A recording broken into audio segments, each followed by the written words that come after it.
Okay, welcome back, podcast community. My name is Cam King, and this is Three Questions Podcast. So, Three Questions Podcast was primarily born out of my coaching and mentoring website, which is ckcollective.co.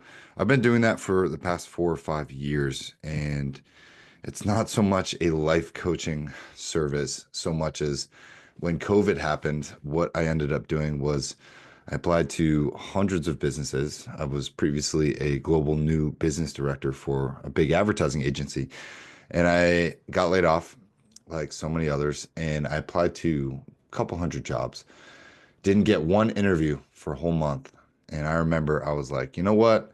I'm better than this. I'm trying to fit myself into small sales positions, whatever else. I said, I think I could build a business around this and teach other people how to do this more efficiently. So I started CK Collective back in 2020, and it's been a couple years coming up. Now it's 2025. Damn. Yeah. So 5 years.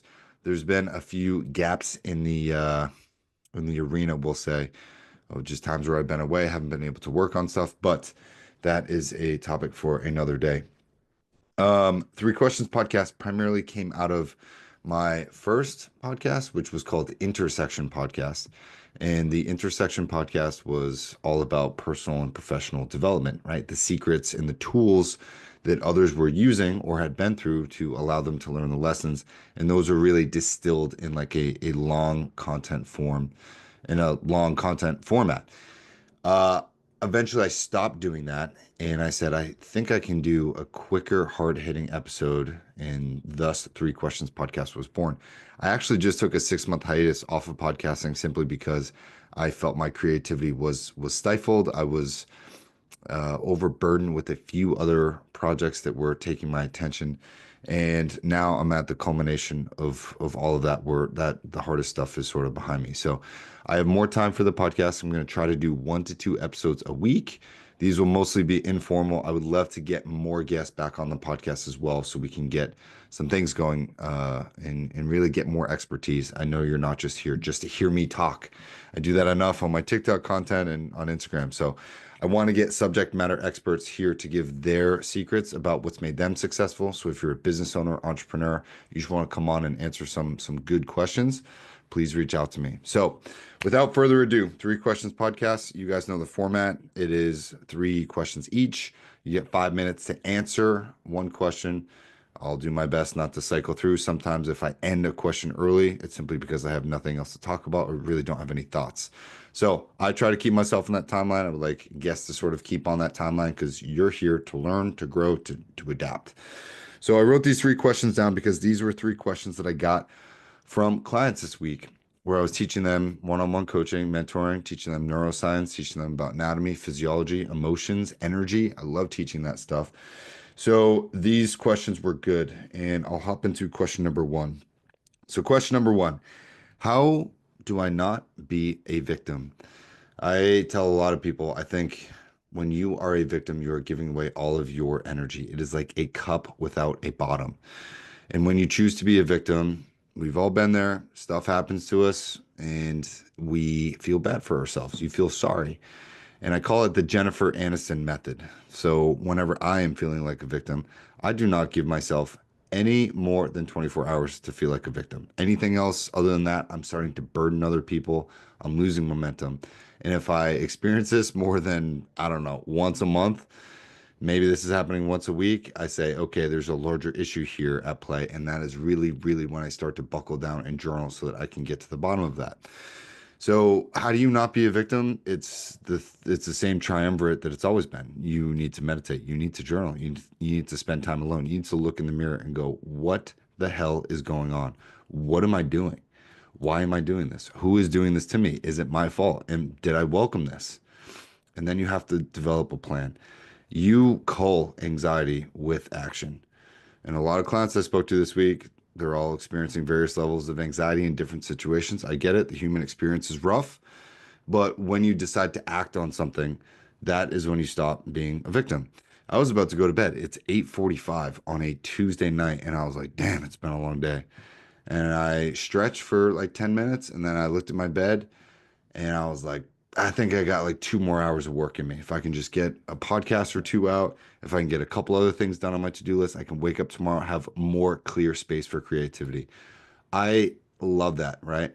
Mel Robbins calls it the 5 second method, where you give yourself 5 seconds to count down and then you better act within those 5 seconds or else whatever, right? You're going to lose that momentum. You're going to lose that creative spark.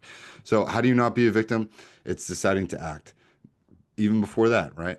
I would say it's recognizing that you are falling into a victim mentality. If everything is always somebody else's fault and you constantly have people that are leaving your life or not engaging with you, you might be doing something that's pushing people away. And you being a victim too much, too often, definitely pushes people away. I've made that mistake before. I'm sure a lot of people have, but you cannot survive in a victim state, and it does not behoove you to continue to play the victim. You can hold no power. You can't hold an attachment. You can barely hold a job, right? Everything is everyone else's fault all the time. It's exhausting for other people to be around you. So if you are a victim or you are going through something, recognize that, but try and give yourself 24 hours max to feel sorry for yourself. Jennifer Aniston method is you recognize you're being a victim. When Brad Pitt broke up with her, she said this on some news segment and it's stuck with me for 2 decades now, I think. Probably over that. But she basically said, "Oh, when something bad happens to me, I give myself 24 hours to cry, eat all the ice cream, eat all the pizza, do all the things, and then I never talk about it again. Then I'm over it." So I would usher you to do that. Start using the Jennifer Aniston method. Give yourself 24 hours to feel sorry for yourself. And if you're experiencing this more often, time to take a look in the mirror, my friend. There is something larger at play. You are doing something that is repeatedly causing you to feel like a victim. It could be another person, it could be an abusive relationship or a toxic relationship. I don't know that. I'm just talking, how do I, in my own personal life, as an individual with no serious attachments right now, how do I not feel sorry for myself? And it is deciding to act. It's recognizing that I'm kind of being a little bit of a bitch here, being a little bit of a victim, and then saying, you know what, dude, fuck it. Get on the mic, get on the podcast. I know it's been a while. You're probably a little rusty. It's okay. You're gonna do fine. Just stay consistent. So my advice there, action every time. Action beats anxiety every single time. Okay. Question number two, Three Questions Podcast, episode number 79. Does discipline matter? So I answer this question a lot. And as much as I love all of the discipline guys, Tim Kennedy, Jocko, Andy Frisella, all these great, great podcast people and just people on the internet, Chris Williamson, these guys are so good when they talk about discipline and all of this other stuff. I will usher in with this. I'll say that your routines and your habits are better than discipline and motivation. I think discipline and motivation are fleeting and they're nice words to talk about in leadership seminars where they charge you $10,000 for a weekend seminar. But I think that your routines and your habits will outbeat everything else that you have. I think motivation is fleeting. I don't think it's necessary for you to do anything. It's nice when you have it, but even if you don't have it, you should still you can generate your own motivation by choosing to act. The simple act of you acting on anything, making a decision, getting up, putting your shoes on, going for a run, taking those first couple steps, the motivation always comes in 2 minutes after that run begins, doesn't it? The motivation always kicks in 2 minutes after you press record on your podcast. We don't get these opportunities to do these things that often. So all you have is every single day. All you have is every single moment. And when you choose to act in the those little things, those continuous acts of choice, we'll say, is what allows you to generate that quote unquote discipline and that quote unquote motivation. But over time, the things that you choose to consistently do, those become your routines. They become second nature. And then eventually, all of those small choices of acts, we'll say, or acts of choices, whatever it is, I don't know, it's getting late. Whenever you choose to do something consistently over time, that builds a routine and that builds a habit. So your routines and your habits, in my personal opinion, always outweigh your discipline and motivation. You shouldn't need discipline and motivation. It should boil down to what are your routines. And if you show me your routines, you get up, you meditate for 30 minutes every single day at 4:30, and then you pray, and then you journal for another 20 minutes, and then you read a book for 10 minutes, and then you walk your dog for 45 minutes while listening to your own affirmations. You do that 365 days a year, or you've done that for the past 4 or 5 years, you're probably going to become a little bit different of a person, right? Now, have I done all of those things every single day, every single morning to no avail and not missing a day despite the weather? No. But I had a pretty bulletproof routine that I've been nailing as best as I can for the past 4 or 5 years. Again, I'm a human being, I'm not perfect, but that is what has allowed me massive growth and change here. So, would I say that I'm a very disciplined and motivated person? No, but I think that I have really excellent routines and habits, and I think that that has allowed me to build a level of success here that I'm pleased with, right? That I'm happy about. But I wouldn't boil that down to discipline and motivation. So you don't need discipline, you don't need motivation. Stop trying to use those words to generate your own discipline and motivation. Look at your routines, look at the things that you consistently do. Are those the things that move your life, your business, your relationships forward? Yes or no? It's a simple, simple, easy. If not, find better routines. Build a better routine. You don't need discipline. You don't need motivation for that. I feel like I have that conversation a lot, but hopefully that explains it to you. I think enough said on that front. Ooh, last question. This is a good one. So, how do I know when I should take a break? This is really tough, and I actually don't know because I am terrible at taking breaks. I'm Irish and Italian, and I will work myself to death if you let me. The reason why I have two German Shepherds is because they tell me when they need to take a break. They tell me when they want to go do something.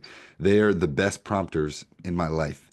And so they run the show. I really do it for them. Sadie is my 8-year-old German Shepherd, and Charlie is my 8-month-old German Shepherd, and they tell me when to take a break. But I will say my life has taught me a number of different lessons, mostly being that the universe will force you to take a break if you are not taking one yourself. There was one time back in 2018, I was a skydive instructor at Skydive New England. I was working in advertising in Boston and I was working very hard. And I was also an entrepreneur on the side, right? I had my CrossFit travel company. I was doing a lot of cool stuff. And in between all of those times of me getting up early, working on my business, then working in advertising all day, and then going to jujitsu and CrossFit at night, and then skydiving all weekend, and trying to maintain a relationship and all these friendships and familiar relationships in the summer in Boston when it's the busiest was damn near impossible. So, naturally occurring as the universe does, the universe, I broke my leg. I broke my leg early in the season on a swoop. I was coming down pretty hot and I twisted my ankle and then I rolled it and broke my ankle and my leg. So, me being the stubborn person that I was I went to the hospital and the hospital was like, "Oh, we're all out of paste. You know, the only colors that we have is whatever, something in pink." It was like another girly color, like maybe purple and pink. And I was like, of course. And I was like, just give me the fucking pink cast. I had a full leg pink cast for 8 weeks when I lived in South Boston, working in advertising, and I couldn't drive. I drove a manual stick shift Jeep Wrangler and I couldn't drive. And I was on crutches, crutching around South Boston, crutching myself to the dog store in the middle of like Southie heat Boston with Sadie off leash early in the morning, and then putting it on my goddamn shoulders, and then literally crutching myself back to my apartment, which was it was like a mile each way. So I was crutching for 2 miles. I get super sweaty just so I could get her dog food, still take her out. This is really when she learned to be off leash because she knew I was injured. The point is everything that I had to do up until that point, I painstakingly had to slow down, do it more deliberate, and it was extraordinarily frustrating. My girlfriend that I lived with at the time, she didn't have a car and she was working longer hours than I was, and I had the fortunate ability to work from home. The universe slowed me down on purpose. And it was the most frustrating thing because I'd been going at that speed probably for, the prior 3 or 4 years. And the universe finally threw me a fucking curveball that was like, hey man, you need to figure your shit out. You need to learn how to walk again, number one. You also need to learn how to go without a car and slow down and just everything, right? From going to the bathroom with your leg fully locked out in a straight leg cast to like cooking dinner, to cleaning things, to taking out the garbage, to being on a work computer, to folding laundry, to doing laundry because I lived in a tiny Southie apartment and I couldn't walk down the stairs, right? So I needed my girlfriend at the time's help to go and do all of my own laundry and fold stuff. Like I couldn't get down and put clothes in a certain drawer. Everything that I had to do was like I totally had to rethink how to do it. And it was infuriating. It was one of the most frustrating points of my life because I had been going so far, so fast, doing so much that the universe was like, boom, flicked me right off and said, hey, man, you need to slow down, right? Why don't you sit this one out? Why don't you sit this summer out? So no more drinking, couldn't do anything because drinking affects your healing ability for your bones. All of these things were going on at this time. And I truly, truly believe, even looking back, that the universe will slow you down on purpose. If you don't slow yourself down, if you don't understand when you should take a break, the universe will force you to take a break. And it is not a pleasurable lesson. That being said, I learned the lesson. I think the universe will give you multiple opportunities to learn the same lesson if you miss it the first time, but it will increase in pain. The things that you will pay for that will increase in pain. It will not make it easy for you. And I experienced enough pain from that lesson that I was like, cool, never again. I'm really going to slow down the amount of things that I put on my plate. Now, a couple years later, I'm still extremely conscious about the amount of things that I allow to go onto my plate. And I think that most people should too. So, hopefully, that was a good anecdote. I really try to focus on lifting up and empowering others instead of just focusing on the things that I need to do all the time because, hey, we're all here to help each other out. So I hope you learned something from Three Questions Podcast, episode number 79. If you have any questions, please shoot me a DM, shoot me a message. Let me know what you guys think. And as always, submit questions or head to ckcollective.co. Listen to the podcast. Please leave a review if you want to like and subscribe, do all that jazz. But I really appreciate you guys and have a great evening. I will see you guys in the next one.